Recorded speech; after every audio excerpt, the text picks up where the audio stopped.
Hello, my name is Dante Renee, and welcome to the 10 Room Bizarro YouTube page where I talk about films that I believe need to be talked about more. Like tonight's film, this is 1989's Murder Weapon. Now, this is part of the Vinegar Syndrome double here, but we're just looking at Murder Weapon for right now.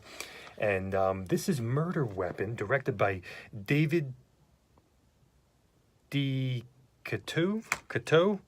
I'm probably not pronouncing his name correctly, but the interesting thing is that Linnea Quigley is in this film, but she also helped produce the film, I believe, if you look at the credits. And this was straight to video. Murder Weapon, and never released theatrically, so it's a beautiful thing to have this on Blu-ray. Let's look at Murder Weapon here, folks, from 1989. I have some notes here, so you might see my eyes divert, so let's get into this film. This is a real fascinating, awesome snapshot of late 80s, early 90s feels, the vibes of it.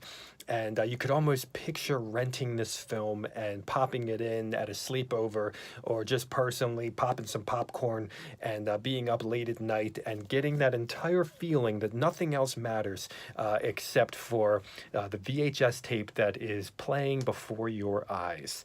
Murder Weapon. We have bribery. We have two women, an asylum, counseling, the mind, a theme of why do bad things happen at all, and to good people, or to bad people, or to both. The mafia, cocaine, heavy metal, a pool party, gender issues, rehabilitation, open and free sex, and probably one of the weirdest 80s pool parties you've ever seen because it's mostly dominated by men, with only two ladies. Two girls, all men. Very interesting. Murder Weapon has some awesome music. It has 80s, 90s rock, synth, guitar music. In one section, it sounds kind of dreamy. And then there are tons of 80s type pop rock songs being played predominantly at the pool party sections. But tons of that, like kind of unknown music that sounds really cool, though. The style of this film is very interesting as well, because Murder Weapon starts off with in a way that you would not expect it to start, but especially for the length of how long it starts, how long it happens. And then it forces you to take what you saw at the beginning of the movie and apply it to the rest of the film as you watch it. There is a non-linear vibe to this film, especially as you can see from the beginning of the film, which is a very creative beginning, a very interesting and engaging beginning to the film. And the beginning of the film has violence and sex right from the get-go. So you know that we're like, whoa, what are we in for here? But it does get more intense as the movie goes on, actually.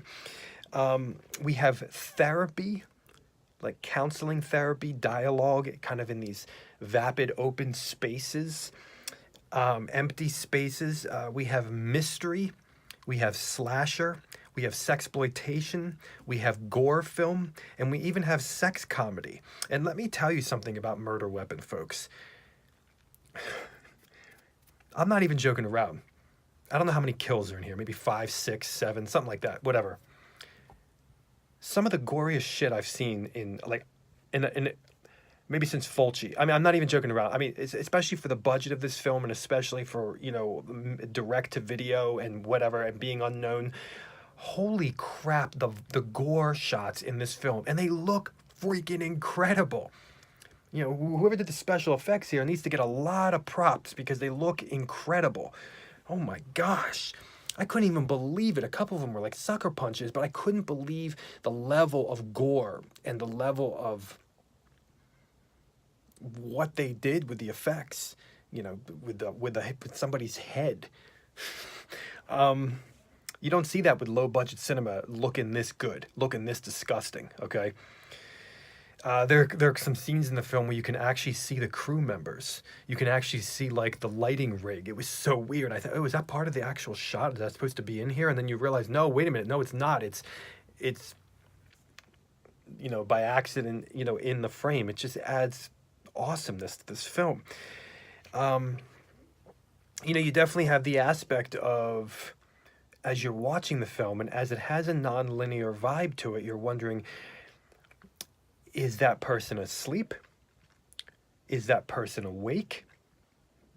Is that something that's happening in somebody's mind while they're awake, or is it a dream while they're asleep, or is it actually reality? What is reality? There is some wild dialogue in this film as well, folks. Some really wild, awesome dialogue. Just some crazy sexual stuff, great cursing. We have an 80s vibe pool party, laying out bikinis. Other than the fact that there's tons of guys there, which then turns into like drinking games and competitions with who's going to have sex with the girls. So it's a really unique pool party vibe. But then we have those 80s vibes of the pool party and laying out and that awesome stuff that you see in even like a film like a hardcore film like Babyface 2. But then you get the darkness of the mind versus a horror party, a horror 80s movie party. How you reconcile those two and how you connect those two is a lot of the magic of this film. We have this great quote. I told you there's a wild dialogue in this movie with this great quote where this girl says, "Oh my gosh, I hope I didn't fuck him to death," or "I fucked him to death," or something like this. There's an interesting thing going through the movie where even when you're indoors, you hear the sound of wind blowing. That's what it sounded like to me. Now the dialogue is pretty low here, so in this edition, which is like the best you're ever going to see it. So it's probably the way it was filmed, but some of the dialogue is very hard to hear if there's music playing simultaneously. But the sound of wind, the sound of it's like almost like a gothic horror film being outside of a castle, but it's indoors inside of this, this pool party. And so it's very interesting. Daytime and nighttime, you'll get that sound. And check out the bathroom. The one bathroom in this film has Kama Sutra wallpaper. Look at the freaking wallpaper in this one bathroom. It's amazing. It's incredible. It's Kama Sutra wallpaper. So you cannot beat that. The interesting thing with this film, and when we have lots of topless nudity, some butts, a little graze on the vaginal hair, just a little bit, but lots of topless nudity. You also got guys in high shorts, like muscular looking guys, kind of like the hot 80s looking guys, nerdy guys, muscular guys. It's really interesting because you have a lot of kind of psychological dialogue in here with the therapy sessions and the counseling aspects of the film. And of course you have a twist, the ending, and a mystery that's pervading the film. And there are a lot of aspects in this film. This is a complex film to me because it has a lot of aspects. You heard about all the different genres that are in this film, but it has a lot of freaking aspects to it. It could be 5 or 6 different movies. And I have to tell you, I fell in love with Linnea Quigley in Murder Weapon and also in Deadly Embrace, which I'm going to look at in a separate video. But I fell in love with Linnea Quigley. She's so great in here. I think she looks great. She just, in a way, you can almost tell that she was involved in the making of this film as well, not just acting. And she's a big role in here. It's not just some side where she's a big role in here. And her co-star, the other girl, is great too. Really big boobs, thicker girl, because Linnea is skinnier with smaller boobs. So you kind of have the two body types here, which are great. And it's, it's chock full of nudity, crazy gore, lots of weird late night dialogue.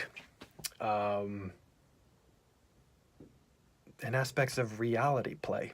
Here it is, folks. This is 1989's Murder Weapon. Here it is.